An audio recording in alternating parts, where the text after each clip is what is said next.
Halo teman-teman semuanya, kembali lagi bersama saya Dr. Putra. Nah, saya minta maaf sebelumnya karena akhir-akhir ini saya jarang mengupload video karena beberapa alasan yang nggak bisa saya tinggalkan. Nah, pada video kali ini saya akan membahas topik tentang penyakit yang menyerang anak-anak. Nah, di mana penyakit ini sangat lumayan kasusnya sekarang di dunia, terutama sudah menyerang di Indonesia. Nah, apalagi kalau bukan penyakit hepatitis misterius. Nah, kenapa disebut dengan hepatitis misterius? Nah, di video kali ini saya akan membahasnya lebih lanjut. Untuk itu, teman-teman semuanya, jangan lupa dukung channel ini agar terus berkembang.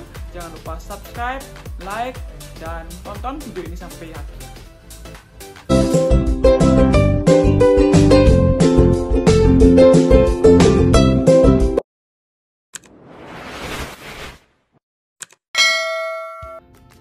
Belakangan ini kita dihebohkan dengan beberapa kasus yang terjadi di Indonesia. Nah, beberapa anak menderita hepatitis, yang belum diketahui penyebab pastinya. Nah, sebenarnya apa sih itu hepatitis? Nah, kenapa disebut dengan hepatitis misterius?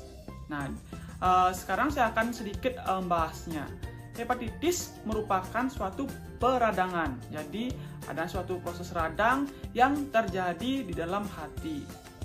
Nah, peradangan di dalam hati atau peradangan yang terjadi pada hati ini bisa disebabkan karena obat-obatan, bisa juga karena alkohol, bisa juga karena virus. Nah, virus yang paling sering menyerang organ hati ini adalah virus hepatitis A, hepatitis B, dan hepatitis C yang paling sering. Nah, kenapa disebut dengan hepatitis misterius? Karena pada saat dilakukan pemeriksaan ternyata tidak ditemukan virus yang paling sering menyebabkan hepatitis, yaitu hepatitis A dideteksi tidak ditemukan. Kemudian dicoba dites hepatitis B, ternyata virus hepatitis B juga tidak ditemukan, dan virus hepatitis C juga tidak ditemukan. Nah, maka dari itu disebutlah sebagai hepatitis misterius karena sampai saat ini belum dapat dipastikan penyebab pasti dari infeksi yang terjadi pada hati tersebut. Nah, ternyata hepatitis misterius ini lebih banyak menyerang usia anak-anak, yaitu di usia 16 tahun ke bawah. Nah, untuk itu buat orang tua semuanya dan juga teman-teman yang punya saudara atau keponakan yang di usianya di bawah 16 tahun diharapkan lebih hati-hati dan juga tetap menjaga kesehatan. Nah, bagaimana sih cara kita untuk mengenali bagaimana gejala awal dari anak yang menderita hepatitis? Nah, di sini saya akan membahasnya juga. Nah, gejala yang pertama yang bisa kita kenali dari orang yang kita curigai terkena hepatitis, yang pertama yaitu biasanya keluhannya ada panas. Kemudian selain panas juga mengeluh penurunan nafsu makan. Jadi nafsu makan dari anak tersebut menurun. Kemudian yang ketiga dapat disertai juga dengan keluhan diare. Kemudian ada keluhan mual muntah, dan juga karena ini menyerang organ hati bisa juga didapatkan adanya warna kuning. Nah, warna kuning ini dapat ditemukan di area mata atau sklera, dan juga bisa juga ditemukan di area kulit. Jadi kulitnya tampak berwarna kuning. Kemudian selanjutnya yaitu kencingnya berwarna lebih agak gelap seperti teh.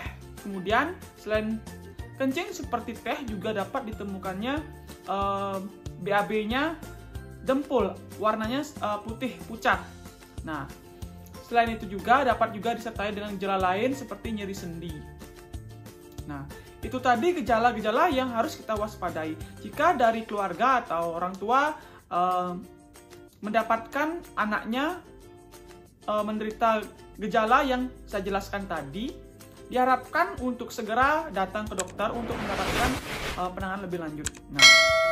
Nah, nantinya dokter akan melakukan pemeriksaan laboratorium lebih lanjut. Salah satunya yaitu pemeriksaan enzim hati, di mana nantinya akan dilakukan pemeriksaan enzim hati.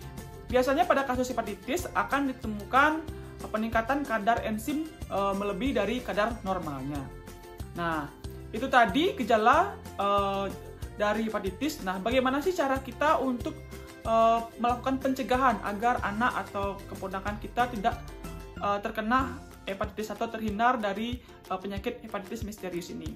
Nah, langkah yang paling mudah kita lakukan yang pertama yaitu selalu mencuci tangan. Tujuannya agar makanan yang kita makan lewat tangan itu tetap bersih.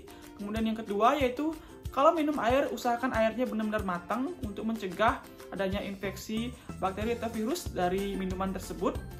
Nah, yang ketiga yaitu usahakan makan makanan yang benar-benar matang. Tujuannya yaitu agar virus dan bakteri benar-benar mati dan tidak terinfeksi virus ataupun kuman yang dapat masuk ke dalam tubuh. Kemudian yang keempat yaitu tidak memakai alat makan bersamaan. Jadi kalau misalkan makan pakai sendok, jangan diusahakan dicuci dengan bersih, jangan dipakai bersamaan dengan orang sekitar atau orang lain. Kemudian yang terakhir yaitu selalu menjaga jarak dan juga menjaga kebersihan dan memakai masker. Nah, itu tadi penjelasan tentang hepatitis misterius. Semoga kita selalu dalam lindungan dan tetap sehat dan anak kita terhindar dari infeksi hepatitis. Nah, apabila suka dengan video tadi, silakan like, silakan subscribe untuk membantu channel ini tetap berkembang. Sampai ketemu di video-video berikutnya.